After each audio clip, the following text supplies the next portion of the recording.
Protect your IP address sa iyong Messenger para sa safety call sa Messenger at sa ibang mga activity mo sa Facebook, dahil pwede kang malocate at matrace ng ibang tao kapag naka-turn off ito o di kaya makuha ang iyong information. Kung gusto mong malaman, panoorin mo ang video na ito. First, i-open mo ang Messenger application. Pindutin ang tatlong linya sa taas. Pindutin ang settings icon. Hanapin sa baba ang Privacy and Safety. Pindutin ang Privacy and Safety.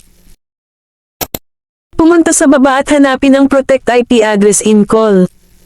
Pindutin ang Protect IP Address in Call.